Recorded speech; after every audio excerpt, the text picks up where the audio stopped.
before we talk about a bit, I mean, and in the label, you had my records, so we wonder why you stopped. Why you so early to be a business. I was just, John gave us a new label, I want to send him mine there. But then you stopped. I stopped because it's not what I thought it would be.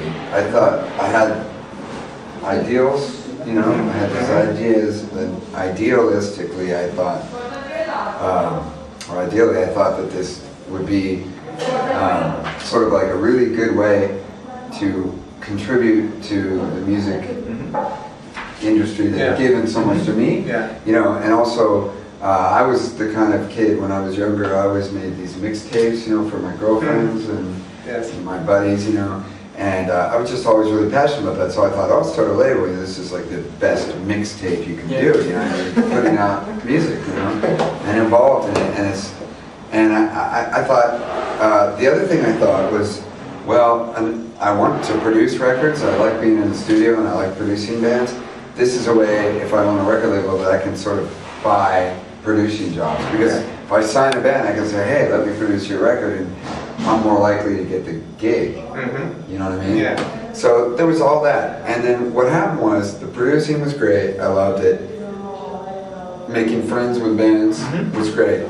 What I did not like was that there's all this sort of, we call it schmoozing, you know, it's like there's this aspect of the music industry that's like, hey buddy,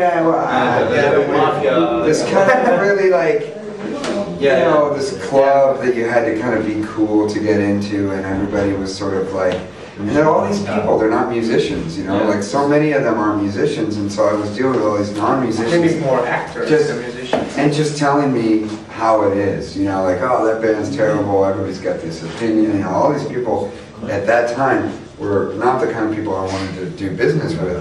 And on top of it, it's like all the bands are your children, and you're struggling just to help them. And it's really hard, you know, and the bands aren't doing so well. And it's just and you can't imagine how inside it is. It's like heartbreaking. And then, oh, I know, I can't even imagine. And then you're thinking, why did I do this? And then so I had a partner the day that she came to me and said, you know, I don't want to do this anymore. I was like, so, you know, we call our friends. He was in a band that was on the label at the time. And called up and said, hey buddy, good luck on your label. Have a good time, bro. No, that's not true. We worked really hard to kind of find a home for everybody. Scott Garth didn't care. We had Virgil, between you and I, that was a done deal. And AOJ, they were on their way anyway. And some of my bands had already gone on the major label, so it wasn't that bad of a transition. And everything's been fun. Did you produce also Aprile? Aprile? I did 2 of their records. EP. I produced 2 of their records. That's beautiful. I think there's a little bit on the EP that I produced, but the 2 records I did are the Blue Skies. And, that's great. Some of them, End Is Forever or something. On the other side, we're talking about thinking about fat rap. You are the first band. You were the first band. Yeah. Well, 91. We were the flagship band, as they say, but No Effects had a 7-inch before us that Mike put out. So we weren't. You're the second. We were the first band he signed. But he put out one of his band 7 inches that.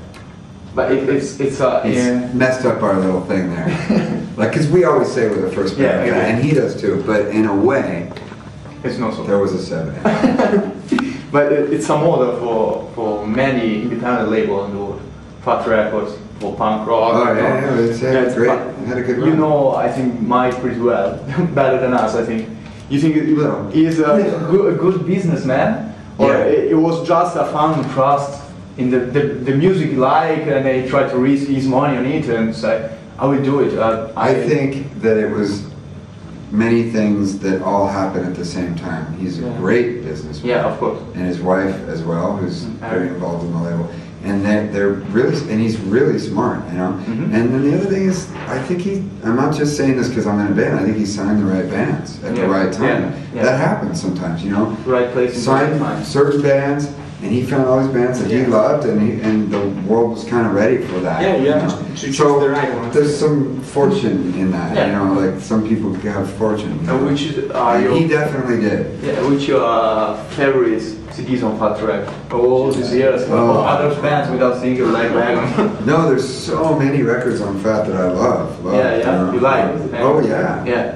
I mean, there's a lot of great records that were released. There's too many.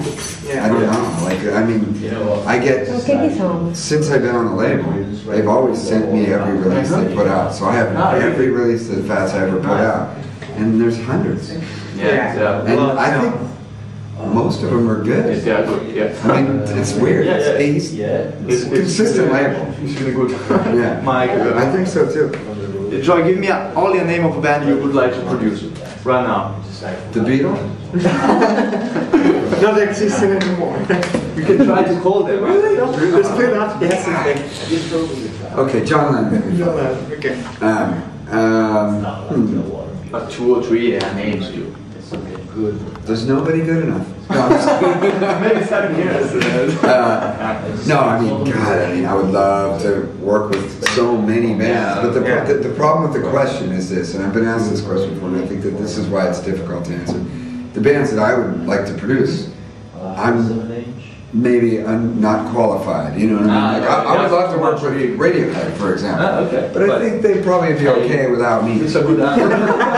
You know what I mean? Yeah, they might be alright without me. You can try. But you know, I mean, like I said, I mean, there's many bands that I would love to work in the studio. Mostly I would like to work with really great songwriters, great musicians.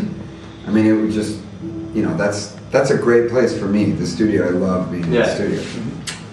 I want to make a personal question. You know, I'm a big fan of RKL, which is one. Oh yeah. So you got, got a tattoo on. Yeah.